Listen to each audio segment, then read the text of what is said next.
तो अभी हम लोग देखने वाले हैं टाइप्स ऑफ क्वेरीज। एसक्यूएल में कितने टाइप की क्वेरीज होती हैं।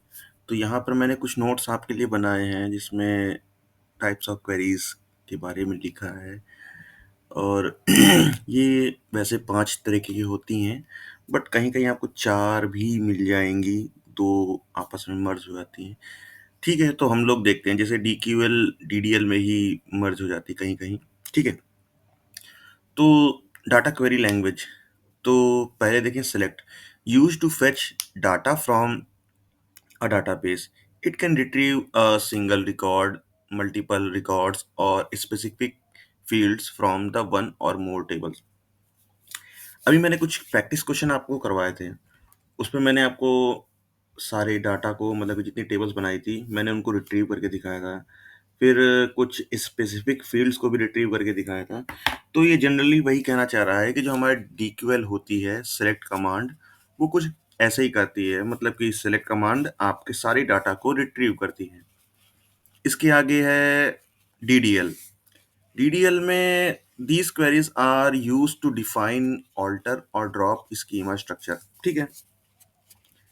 तो क्रिएट के बारे में लिखा है used to create new tables, database और अदर डाटाबेस ऑब्जेक्ट्स। ठीक है? तो जैसे कि यहाँ पे लिखा हुआ है used to create new tables, databases और अदर डाटाबेस ऑब्जेक्ट। तो मैंने आपको एग्जांपल में या लास्ट वीडियो में मैंने ये बताया है कि मैंने एक डाटाबेस क्रिएट किया था, फिर उसे यूज़ किया था, फिर उस यूज़ किए हुए डाटा में मैंने कुछ एक टेबल इंसर्ट कराई थी, इसमें बैड वन नाम से था, बैडमिंटन की टेबल थी। तो मैंने उस क्रिएट कमांड के थ्रू डाटाबेस भी क्रिएट किया, टेबल भी क्रिएट किया। ठीक है? उसके आगे alter command used to modify an existing database structure such as adding, deleting or modifying columns in existing table। ये आप ऐसे समझ सकते हैं कि ये एक तरीके से अपडेट कर रहा है हमारी टेबल्स को। ठीक है?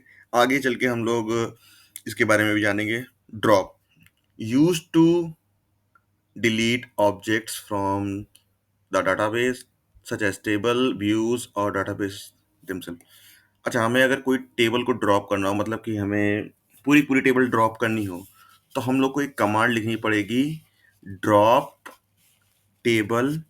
और जैसे मैंने बैड वन नाम से टेबल बनाई थी, तो BAD1 और सेमीकोलन लगा करके हम टेबल को ड्रॉप कर सकते हैं। आगे चल के देखते हैं ट्रंकेट। ट्रंकेट क्या करता है?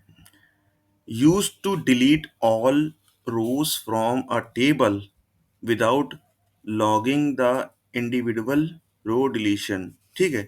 मतलब कि आप एक तरीके से पूरी की पूरी रो को डिलीट कर सकते हैं, जितनी भी रोज हैं सब के सब आप डिलीट कर सकते हैं। ठीक है? Comment used to add comment to the data dictionary. देखिए, कोई भी लैंग्वेज हो तो उसमें कमेंट जरूर होता है, ताकि डेवलपर ने यहाँ पे क्या किया है वो आपको पता चल सके। ठीक है?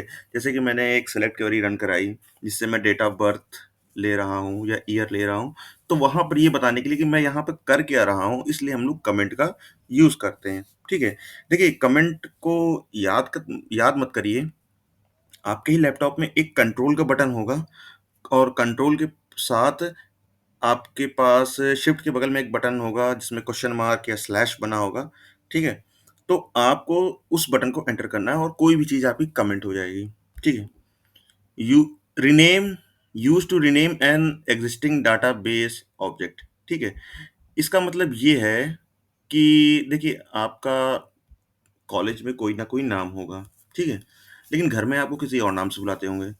तो क्या है कि आप इससे किसी का भी नाम रख सकते हैं, मतलब कि कुछ भी नाम अगर आप चेंज करना चाहते हैं, तो आप उसको रीनेम भी कर सकते हैं। ठीक है? आगे चलते हैं डीएमएल। डीएमएल हमारी डाटा मैनिपुलेशन लैंग्वेज है। ठीक है?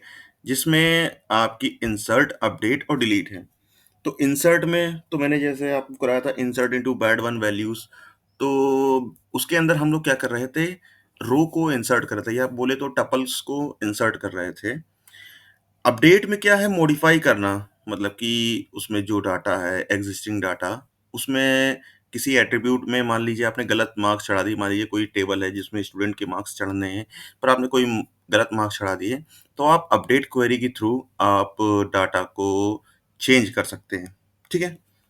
आगे है delete, used to remove rows from the table. ठीक है, ये भी हमारा एक तरीके से रोज को रिमूव करने के काम आता है। पर जैसे मैंने ऊपर ट्रंकेट बताया है, इसमें और ट्रंकेट में काफ़ी डिफरेंस है, जो कि आगे चल के लेक्चर्स में आपको पता चलेगा।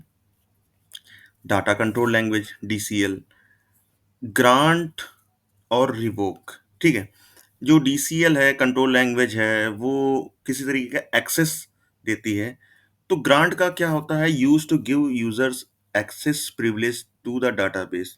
ठीक है, मतलब कि किसी भी यूजर को अपने डाटाबेस का एक्सेस देना। और revoke, used to remove access privilege from users, मतलब कि उस दी हुई प्रिविलेज को, मतलब कि दिए हुए, मतलब कि एक्सेस को, जिसको आपने कंट्रोल दिया है, तो उससे वापस लेना। आगे है टीसीएल, ये हमारे ट्रांजेक्शन से रिलेटेड लैंग्वेजेस हैं। ठीक है, तो इसमें क्या हो, commit, roll back, save point, set transaction.